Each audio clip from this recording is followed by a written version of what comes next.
right, here's a little body of our sock monkey. Still not much here yet, but we're going to lay it over here. Now we go to the other sock. First thing I want to cut out is the piece that's going to be the snout. And so what I'm going to do is I'm going to cut out this entire white area and the red kind of in one piece.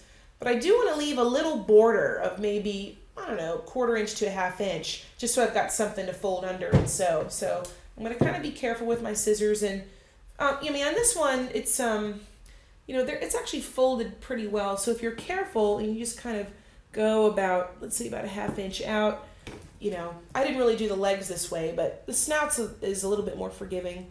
And I'm just going to go ahead and cut through both layers of the sock here. And I'm going to flip it over every, 2 or 3 squeezes of the scissors to just make sure I'm still on track. And I look fine here. I'm going to keep going.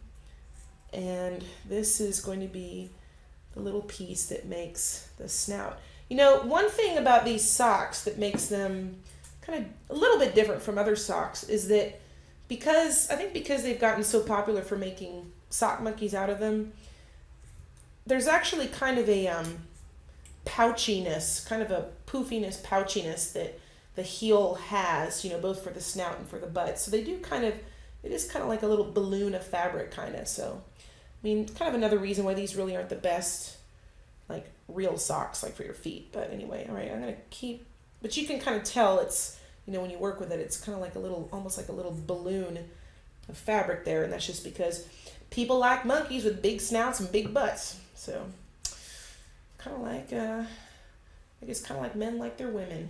Oh, I'm sorry. Can I say that on Expert Village? But here we go. Let's see. Oh, a couple more cuts. I'm almost through it. A little harder to cut through the double layer of sock. There we go. Nicely done. Okay. This is the piece that will eventually become the monkey's snout. So just to kind of imagine it, butt, body, head, legs, snout will end up going here, somewhere abouts. Okay, I'm going to set that aside, and we have some more pieces we need to cut out of this sock.